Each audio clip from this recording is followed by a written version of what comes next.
We are going to continue our study of reading comprehension by looking even more closely at text complexity and literacy recommendations.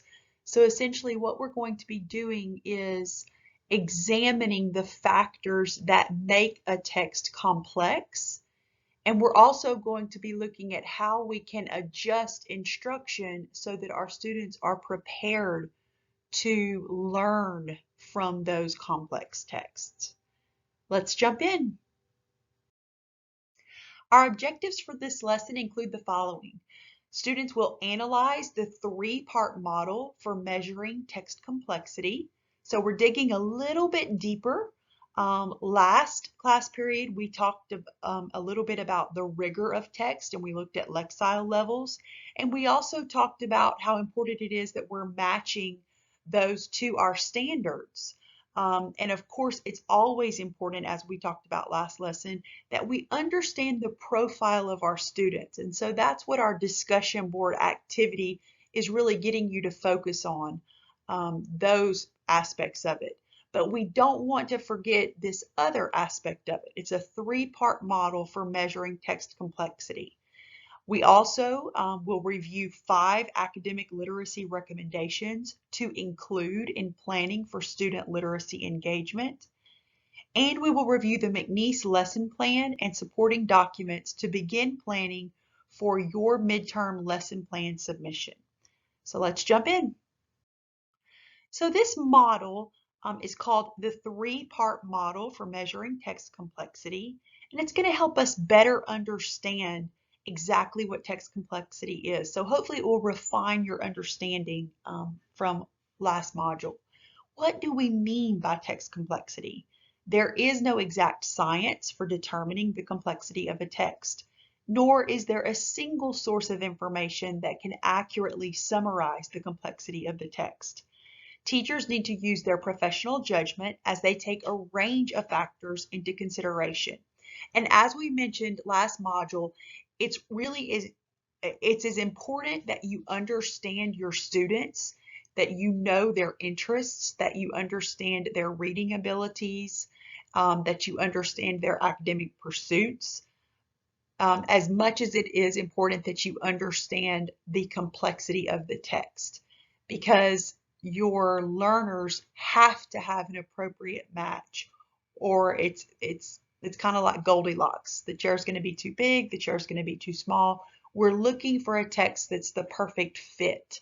We're looking for the perfect lexile level. We're looking for the perfect interest level, and then we're also looking at these other 3 measures, which is called the three-part model. So the Common Core Standards introduce a 3-part model for measuring text complexity. You need to be able to use your judgment as you draw on the information from these 3 sources when determining the complexity of a text. First are what we call qualitative measures. The qualitative measures of text complexity requires an informed judgment on the difficulty of the text by considering a range of factors. The standards use purpose or levels of meaning, structure, language conventionality and clarity, as well as the knowledge demands as measures of text difficulty. So when we talk about knowledge demands here, we're talking about that prior knowledge that students need to have in order to understand what they're reading.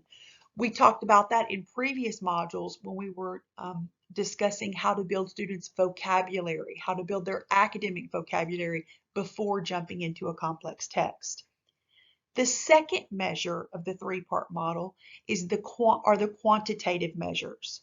Quantitative measures of text complexity use factors such as sentence and word length and the frequency of unfamiliar words to calculate the difficulty of the text, assigning a single measure, either the grade level equivalent, the number, or the lexile. There are many formulas to calculate text difficulty, and while they provide a guide, the readability or difficulty level of a text can vary depending on which formulas or measures are used. And typically, teachers are going to rely on those that are provided by outside sources, such as their leadership, whether it be your district or state leadership, that has already kind of set aside appropriate text for you. These measures, how to figure out the lexile measure of a text, is also really important though when you pull in a supplementary text. We talked about quantitative measures last module, and I actually showed you how to look up the lexile level of a book. You can go back to module 4 and it will show you exactly how to figure out. It's nice now, you can actually just copy and paste pieces of text into different computer programs and they give you the lexile level that you can convert into a grade level. And then lastly, the last measure is the reader and task. The third measure looks at what the student brings to the text and the tasks that are assigned. Teachers need to use their knowledge of their students and texts to match text to particular students and tasks. So this is very similar to what I've asked you to do in your discussion board, is building that profile of your learners. The task itself is what's going to be determined by your objectives, which is why we're getting to the lesson planning portion, which we'll talk about a little bit later. To enhance your understanding of text complexity, I've selected a video. It's an extension, but it also provides a rich sample for you. So I'm including this video extension, which expands on the 3-part model for measuring text complexity and provides that sample of a textual analysis. I think it's only about 8 minutes, and I highly recommend that you watch it. Pause this presentation, go back to the Moodle page, and you will find that this is going to be located right by this PowerPoint. Click on it, take about 7 or 8 minutes, and watch it. And it's actually going to break it down for you using a sample text. As you watch this, I want you to consider how you will integrate this model into planning text selection for your content area, specifically for the lesson plan that's going to be coming up for your midterm. Understanding text complexity is only a portion of the way that we as teachers can be instrumental in helping our students attack difficult text and understand it, comprehend it, walk away not only with new knowledge, but with new skills. So making sure that we're selecting appropriate text using text complexity measures is critical. But if we don't also back that up with really powerful instruction, our students can flounder. So these 5 academic literacy recommendations are considered pivotal to improving adolescent literacy. They are scientifically based. They succinctly delineate the instructional focus and improvements that content area teachers can make to improve reading comprehension for adolescents. These should be implemented widely and effectively, and they would likely lead to significant long-term improvement in adolescents' literacy abilities. They are strategy instruction, discussion-oriented instruction, high standards, motivational context, and strategies to teach essential content. So we're going to take a close look at each of these 5 instructional strategies that are used to match complex texts. The first is strategy instruction. Recommendation number 1 says that all teachers should provide explicit instruction and supportive practice in effective comprehension strategies throughout the school day. So I want you to really understand that it is the job of every teacher in the school, actually every educator in the school, to help improve the literacy strategies of our students. Oftentimes we designate this task to our English teachers, and it's really an unfair burden because reading is important in every content area, and understanding literacy is important in every content area. We know that literacy is reading, writing, speaking, and listening, and all content areas are dependent on our students becoming skilled practitioners of those 4 components. So here are a couple of strategies, if we look at the right-hand side, that explain what this means. So we're talking about discussions to help students become more aware of their own cognitive processes and set a purpose for using strategies.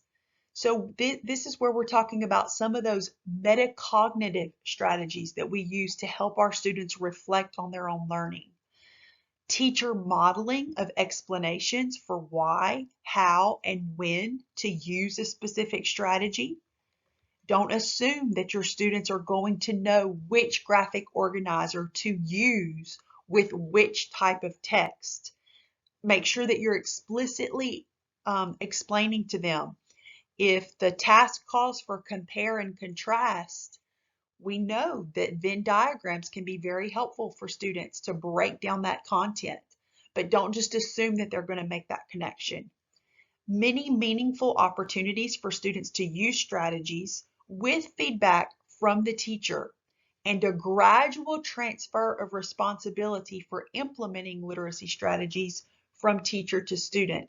When we talk about gradual transfer, this means that the teacher needs to model it first, whether that be through a traditional model, a demonstration, or a think aloud. And then when we talk about gradual transfer, this means that students are going to do it in small groups, and then we give them the opportunity to do it individually. If we simply give students tasks individually at first, we don't help them build the scaffolding that is necessary for them to understand how to break down complex text. And then lastly, this is very important to note, some strategies work well across content areas, but some are specific to certain content areas. So know the ins and outs of your specific content and know which strategies work best. And that, of course, comes with experience, but it also comes with studying. And when you get into residency, you will really see your mentor teacher using certain strategies over and over again because they are domain specific. The next one is discussion-oriented instruction. Recommendation 2 says that we should increase the amount and quality of open, sustained discussion of reading content. So let's look on the right-hand side and let's talk about what this actually looks like in the classroom. Research establishes this important finding. Rich discussions among small groups of students, or even led by the teacher, can increase students' ability to think about and learn from text.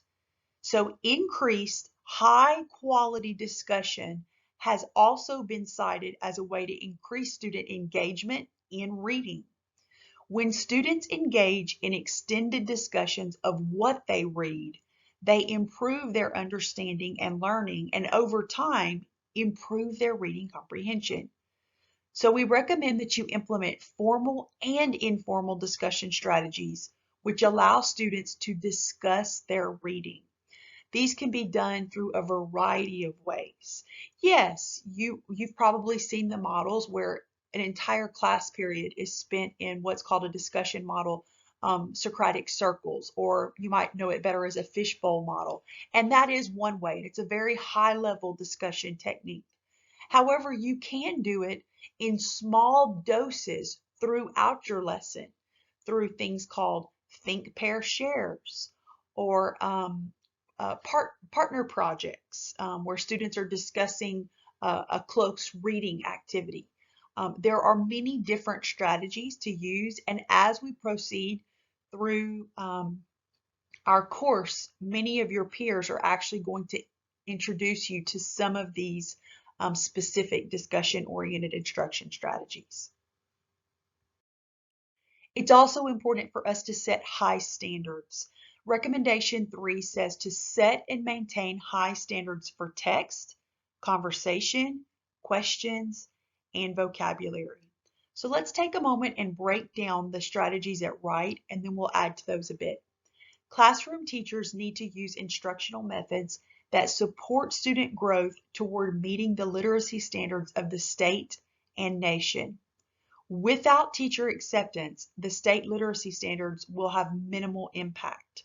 To achieve these high literacy standards, Evidence-based instructional techniques must be the dominant mode of the classroom. So essentially what this means is when you are designing your student outcomes, you must give your students an opportunity to achieve high outcomes by setting those objectives that allow students to critically think. When we begin lesson planning, we're going to be looking at Bloom's taxonomy, and we're going to be looking at Webb's depth of knowledge. And if all of your objectives center on student outcomes that are in that level 1, which we consider low level, these would be basic recall questions that simply ask students to find a definition in the text or to recall information from the text. Then they never have the opportunity to move to those higher levels of critical thinking, which allow them to apply the content to a new situation or to evaluate, to judge which perhaps textual evidence best supports some particular conclusion. And so it's up to us in the planning stage to set high standards so that students can engage with the text in a meaningful way that allows them to critically think about the text. The next recommendation has to do with motivational context. So recommendation number 4 states, increase students' motivation and engagement with reading. Well, that makes it sound very simple. It's actually a little bit more complex than that, but it's not impossible, even with adolescents, even with preteens and teenagers. So we want to give students more choices of text and assignments to build their autonomy. Sometimes this isn't possible. For example, we're not necessarily able to give each student a different novel to read, or each student perhaps a different supplementary text to read. However, we can build choices in with how they demonstrate their learning of that text. And there are times where we have brief supplemental texts that are supporting an anchor text where we can give students choices, and we want to build those in when possible. We want to create opportunities for students to interact with a focus on understanding text. So again, this means that we want to create multiple entry points for them, whether that be a class discussion, whether that be some sort of creative activity, whether it be perhaps writing an original piece that's based on their understanding of the anchor text. We want to provide a variety of interesting text for students. So once again, it's important that we know our students. What would they find interesting? This takes a little bit of time with learning your students and learning what they care about, what they value, and what their future goals are. And then lastly, focus students on important and interesting learning goals. So we constantly want to remind students that what we're doing within our specific domains is not limited to that domain. And when we talk about important and interesting learning goals, these often have to do with those real world connections. What's going on in our world that would link our learning to that particular engagement or that application? Our last strategy seems simple, but it's often the one that we don't spend enough time on. Teaching essential content. So recommendation 5 is to teach essential content knowledge so that all students master critical concepts. Background knowledge plays an important part in reading comprehension and understanding content concepts. As students improve their knowledge in a specific area, their ability to understand the associated reading material also improves. Students' prior knowledge highly influences their ability to comprehend, to think about, and learn new information from a newly presented text. After all, readers create meaning from a text by integrating the new information with prior knowledge. Therefore, Content area teachers who use instructional routines that support students' understanding of content area vocabulary, concepts, and facts will greatly improve students' ability to independently comprehend the reading material. So, building background knowledge, whether that means establishing vocabulary, key details that will be important for students to know, maybe even if the structure is somewhat unusual, spend a little bit of time preparing students for what they're going to encounter. Therefore, when they engage with the reading, they will be able to attach this new learning to that Velcro of the prior knowledge and come out much stronger in their overall understanding. So make sure in your planning that you are spending enough time teaching essential content.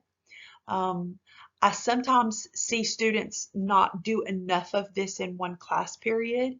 What I mean by this is sometimes students will spend an entire class period where students are doing nothing but maybe defining words or looking at key details. And within that class period, they really never get to anything higher than define, identify, or recall. Sorry, that's my dog. We want to make sure that we are within one class period, you can do both. Students can get some vocabulary acquisition and they can learn about the key details. And at the same time, you can begin to stretch them to some of those more critical processes of analysis, comparing, contrasting, evaluating, etc. So now let's talk a little bit about lesson planning because we're all ready for it. We have been talking about the 5 recommendations that content area teachers should be integrating within their lessons to support students' acquisition of literacy. These 5 recommendations are not meant to be considered as self-standing, fragmented, or appropriate for some sort of piecemeal implementation. Rather, they should be used in a thoughtful, planned, systematic manner. Essentially, it should be comprehensive and with long-term planning in mind. Therefore, it is time to start thinking about your midterm literacy lesson plan.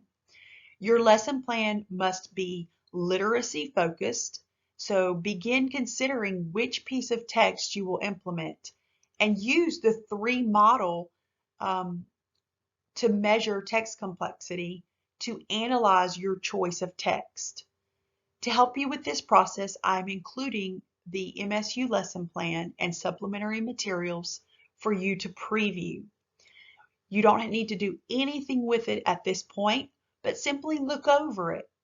Get an understanding of the way that the lesson plan is designed. We're going to study it next class period when I review the requirements of your midterm literacy lesson plan. So I hope you've enjoyed this lesson and I hope that it's expanded your understanding of text complexity. I hope it has also expanded your understanding of the way instruction supports students in their acquisition of text. And I hope it's given you a little preview of some of the things that you need to be considering for your midterm literacy lesson plan. Don't worry, we're going to get to the nuts and bolts of the lesson plan next class period. But this class period, preview it, look over it, and be thinking about what anchor text you want to include in your lesson plan. Have a wonderful week. Reach out if you have any questions or concerns.